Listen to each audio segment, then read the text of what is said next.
चलिए बढ़ते आगे। बड़ी खबर आपको बता दें, दिल्ली पुलिस स्पेशल सेल की कार्रवाई, अनमोल बिश्नोई आरजू बिश्नोई गैंग पर कार्रवाई की गई है। गैंग के 5 शूटर गिरफ्तार किए गए हैं।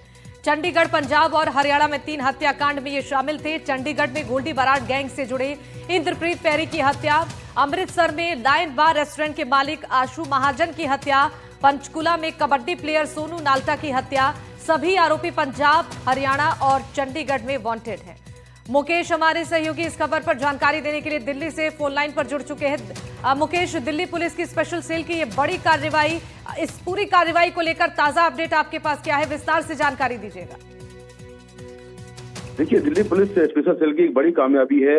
अनमोल बिश्नोई और आरजू बिश्नोई गैंग के 5 शूटरों को दिल्ली पुलिस की स्पेशल सेल ने गिरफ्तार किया है। ये 5 शूटर चंडीगढ़, पंजाब और हरियाणा में 3 बड़ी हत्याओं में शामिल हैं, जिसमें हाल ही में 1 दिसंबर को चंडीगढ़ में इंद्रप्रीत पैरी की हत्या हुई थी, जो कि गोल्डी बराड़ के लिए काम करता था, और हत्या के बाद अनमोल बिश्नोई गैंग ने हत्या की जिम्मेदारी ली थी। दूसरा हत्याकांड जो है वो जो है सितंबर में हुआ था अमृतसर में, जहां पर लायन बार रेस्टोरेंट के मालिक आशु महाजन की गोली मारकर हत्या कर दी गई थी। और तीसरा जो हत्याकांड है वो इसी साल जून में पंचकुला में हुआ था, जहां पर कबड्डी प्लेयर सोनू नोल्टा की गोली मारकर हत्या कर दी गई थी। तो 3 बड़े हत्याकांडों में ये शामिल हैं। इन शूटरों पर कई सारे मामले दर्ज हैं और दिल्ली पुलिस ने इन 5 शूटरों को गिरफ्तार कर लिया है। जी ठीक है मुकेश, बहुत शुक्रिया जानकारी देने के लिए। और सहायक अभियोजन अधिकारी भर्ती परीक्षा रिजल्ट को हाईकोर्ट में चुनौती। रिजल्ट में 2700 में से केवल 4 अभ्यर्थी पास हुए हैं। सहायक अभियोजन अधिकारी भर्ती परिणाम को हाईकोर्ट में चुनौती दी गई है। आरपीएससी की परीक्षा परिणाम को चुनौती दी गई है। 181 पदों के लिए भर्ती परीक्षा हुई थी और परीक्षा परिणाम पर आरपीएससी की सफाई, अभ्यर्थियों ने न्यूनतम 40% अंक हासिल नहीं किया।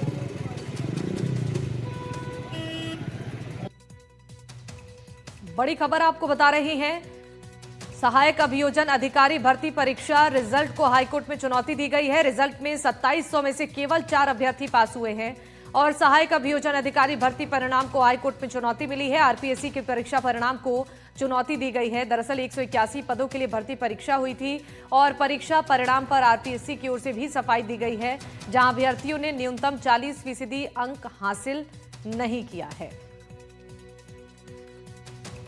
रिजल्ट में 2700 में से केवल 4 अभ्यर्थियों के पास होने की। विश्वास इस खबर पर जानकारी देने के लिए फोन लाइन पर जुड़ चुके हैं। विश्वास, सहायक अभियोजन अधिकारी भर्ती परीक्षा में जो रिजल्ट आया है, इसको लेकर हाईकोर्ट में चुनौती दी गई है, क्या कुछ कहा गया है? देखिए, बिल्कुल इस पूरे मामले में शिवानी 2700 अभ्यर्थी थे मुख्य परीक्षा में, जिसमें से केवल 4 ही अभ्यर्थी पास हुए। इसको लेकर के अभ्यर्थियों ने परिणाम को रोकने की याचिका लगाई है। साथ ही ये कहा गया है कि दोबारा से पारदर्शी मूल्यांकन करवाया जाए। साथ ही आरपीएससी को ये कहा जाए कि जो भी मूल्यांकन की नीति है उन्हें पारदर्शी तरीके से सबके सामने बताएं, ट्रांसपेरेंटली रखें। आपको बताएं कि भर्ती परीक्षा में एक विज्ञापन में मानक निर्धारित किया गया था कि 40% अंक लाना अनिवार्य था हर पेपर में। 2 पेपर मुख्य परीक्षा में हुए, जिसमें पहला पेपर लॉ का था और दूसरा पेपर जो था वो जनरल एक लैंग्वेज पेपर था, हिंदी और इंग्लिश का, जिसमें 100 अंकों का था। लेकिन अभ्यर्थियों के 40% अंक ही भी नहीं आ पाए।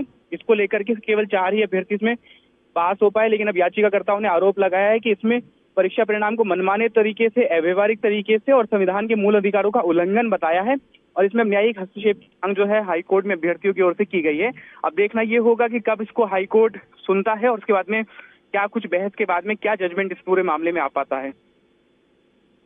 बहुत शुक्रिया विश्वास जानकारी देने के लिए। और जयपुर से एक बड़ी खबर है, रेलवे भर्ती बोर्ड की परीक्षा में फर्जीवाड़े का मामला है। ग्रुप डी परीक्षा में शामिल डमी अभ्यर्थी गिरफ्तार हुआ है। बायोमेट्रिक स्कैन के दौरान डमी अभ्यर्थी की गिरफ्तारी की गई है। फर्जीवाड़ा करने वाला सरगना गिरफ्तार हुआ है। जयपुर पुलिस ने आरोपी के साथी को भी गिरफ्तार कर लिया है और जयपुर के सीतापुर परीक्षा केंद्र पर फर्जीवाड़े का ये मामला है। सांगानेर थाने में मुकदमा दर्ज हुआ है। परीक्षा अधिनियम 2024 के तहत मुकदमा दर्ज किया गया है और पुलिस आरोपी के नेटवर्क को खंगालने में जुटी हुई है।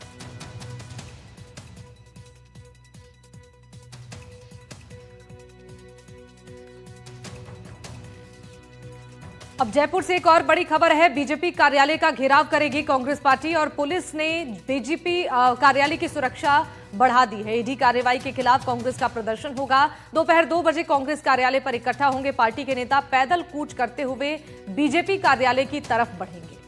बड़ी खबर है, आपको बता दें कि ईडी की कार्रवाई के खिलाफ कांग्रेस का यह प्रदर्शन आज देखा जाएगा, जहां बीजेपी कार्यालय का घेराव करने की तैयारी कांग्रेस ने की है और बीजेपी कार्यालय की सुरक्षा पुलिस ने बढ़ा दी है। दोपहर 2 बजे कांग्रेस कार्यालय पर पार्टी नेता इकट्ठा होंगे और पैदल कूच करते हुए बीजेपी कार्यालय की ओर बढ़ेंगे। दरअसल ईडी की कार्रवाई के खिलाफ कांग्रेस का ये प्रदर्शन देखा जा रहा है। कांग्रेस पार्टी ने आरोप लगाया है कि ईडी सोनिया गांधी और राहुल गांधी को बेवजह परेशान कर रही है और इस पूछ को देखते हुए पुलिस ने बीजेपी कार्यालय की सुरक्षा बढ़ा दी है। जगह जगह पर पुलिस बलों को तैनात किया गया है और लगातार यहां पर सुरक्षा को लेकर पुख्ता इंतजाम किए गए हैं। शशि मोहन हमारे सहयोगी इस खबर पर ज्यादा जानकारी के साथ जुड़ चुके हैं। शशि, बताइए, कांग्रेस की ओर से जो कूच किया जाना है आज, इसको लेकर क्या रणनीति कांग्रेस पार्टी ने बनाई है और साथ ही ये भी बताइए कि प्रशासनिक अमला यहां पर कैसी तैयारी किया हुआ है। जी देखिए, 2 बजे का कॉल किया है कांग्रेस ने अपने नेताओं कार्यकर्ताओं को बुलाने के लिए। 2 बजे पीसीसी ऑफिस पर जुटेंगे और वहां से पैदल मार्च करते हुए आएंगे।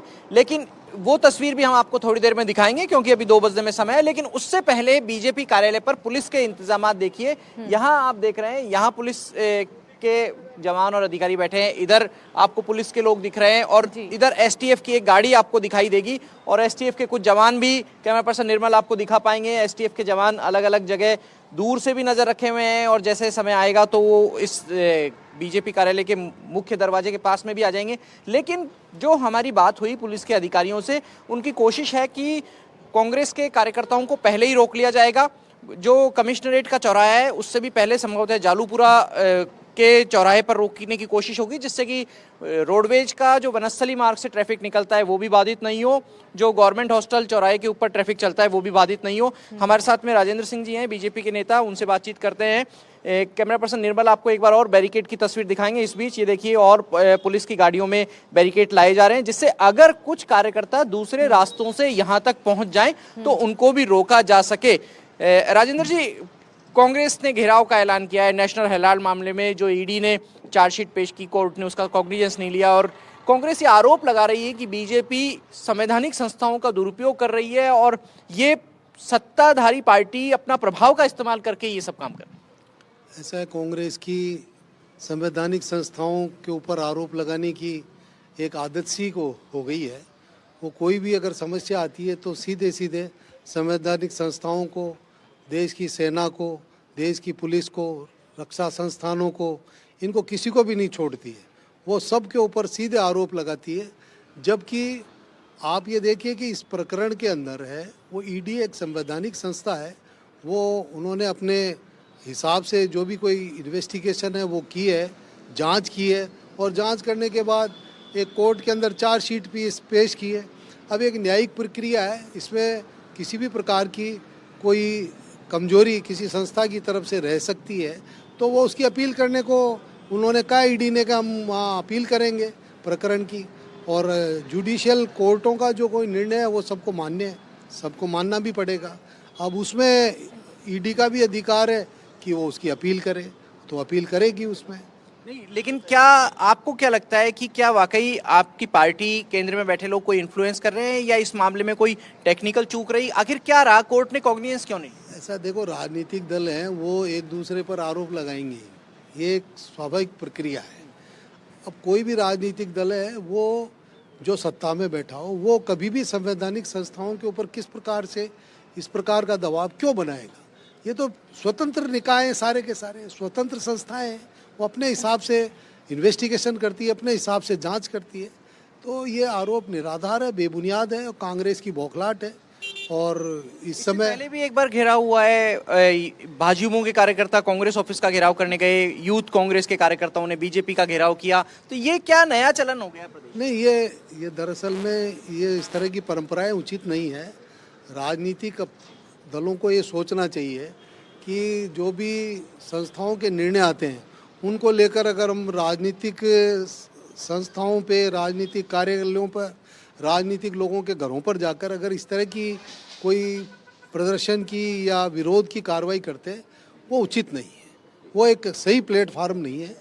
आप अपना विरोध, उनको अधिकार है अपना विरोध करने का, पर उसको एक मर्यादित तरीके से उसको विरोध को करना चाहिए। ये क्या पुलिस की सिक्योरिटी बढ़ाई है? क्या पार्टी कार्यालय ने सुरक्षा मांगी है या पुलिस ने सेल्फ कॉग्निजेंस लिया? नहीं, ये सब अब पुलिस का अपना विवेक से अपना उन्होंने सुरक्षा व्यवस्था की है। उनको कोई सूचना मिली होगी, उस सूचना के आधार पे उन्होंने कार्रवाई की होगी।